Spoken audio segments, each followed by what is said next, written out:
Hello అండి. కొన్ని చిన్ని చిన్ని ఆనందాలు కొన్ని వేలు లక్షలు కోట్లు పెట్టినా దొరకవు కదండి. ఆ చిన్ని చిన్ని ఆనందాలు ఏంటి అంటారా? మా అమ్మ నాన్న ఈరోజు కాశీ నుండి వచ్చేస్తున్నారు. కాశీ అండ్ ఇంకా కొన్ని తీర్థయాత్రలు అయితే తిరిగి వస్తున్నారు. మా నాన్నమ్మ చెప్పారు, కాశీకి వెళ్ళిన వాళ్ళ కాళ్ళు కడిగితే వాళ్ళకి ఎంత పుణ్యం వస్తుందో అందులో కొంతైనా మనకు ఆ పుణ్యం దక్కుతుందని. సో అందుకని మేమందరం వాళ్ళ కోసమే వెయిట్ చేస్తున్నాము. ఇంకా మా తాతగిన అందరూ ఎవ్వరం పడుకోలేదు. పిల్లలగిన 11 అవుతుంది, ఆయన కూడా ఇంకా లేట్ అవుతుందని చెప్పేశారు. వీళ్ళైతే ఒక నిద్ర లేస్తున్నారు. అమ్మమ్మ వాళ్ళు వచ్చేసారు అనగానే నిద్ర నుంచి లేసేసారు. ఇంకా మా చెల్లె, నేను మా బాబు కోసం, మా అమ్మ కోసం ఎదురు చూస్తున్నాము. చిన్న వీడియో అయితే తీసుకుందాం అనిపించింది. మా చెల్లె చెప్తుంది, ఇంకా మా అక్క వీడియో తీయకుండా మాత్రం అస్సలు ఉండదు అని. అంతలోనే మా నాన్న వాళ్ళు వచ్చేసారు. ఇంకా మా ఆనందానికి అయితే అవధులు లేవు. ఎందుకంటే మేము ఇంటి దగ్గర ఉంటామని అనుకోలేదు. మేము మా ఇంటి దగ్గర ఉంటామని అనుకున్నారు. మేము వచ్చేసరికి మా నాన్న అంటున్నాడు, మేము కాళ్ళు కడగాలి, మీరు ఆగండి, మీరు కాళ్ళు కడుక్కోవద్దు అని అంటే, అదంతా ఏమొద్దులేండి, మీకు ఎవరు చెప్పారు అని అంటున్నారు. కానీ అది ఎప్పుడో వెనకటి నుంచి ఉన్న ఆచారం ఏంటంటే, సో మనం ఇప్పుడు కొత్తగా చేసేది ఏం కాదు. మా పిన్ని, మా బాబాయ్ వాళ్ళు కూడా లేచి ఒక దండ అయితే అంతకుముందే తయారు చేసాము.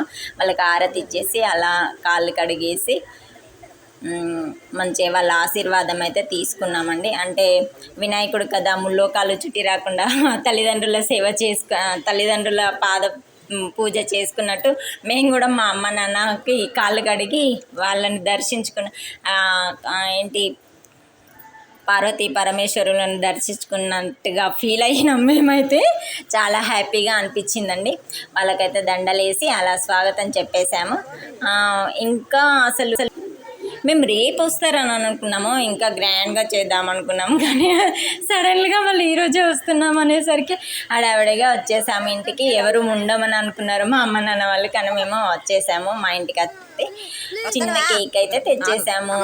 ఇంకా పిల్లలు మేము చాలా హ్యాపీగా వాళ్ళకి వెల్కమ్ అయితే చెప్పేశాము.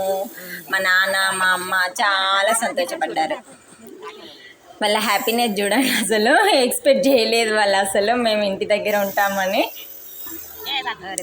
కొన్ని ఆనందాలు ఎన్ని ఖర్చు పెట్టినా దొరకవండి. అలాంటివి అయితే అసలు మిస్ అవ్వద్దు. ఇంకా పేరెంట్స్ అంటే మనకి ఎప్పటికీ రాదు కదా వాళ్ళ పాదాలు కడిగే అంత భాగ్యము. అది మాకు దొరికినందుకు మేము చాలా సంతోషపడ్డాము. నిజంగా ఎంత హ్యాపీ అనిపించిందంటే వాళ్ళ ఫేస్ని చూడాలి అప్పుడు. అసలు అంత హ్యాపీగా ఉన్నారు వాళ్ళు కూడాను. మనం ఏమి ఇవ్వగలం వాళ్ళకి? మాకు అన్నీ చేసిన వాళ్ళకి కనీసం ఏదైనా చేసే భాగ్యం ఆ దేవుడు మాకు ఇచ్చినందుకు మేము చాలా సంతోషపడ్డాము. అంతే. ఇది ఇంకా లైఫ్లో మాకు స్వీట్ మెమొరీస్గా ఉండిపోతుంది. మీకు ఎలా అనిపించింది ఈ వీడియో?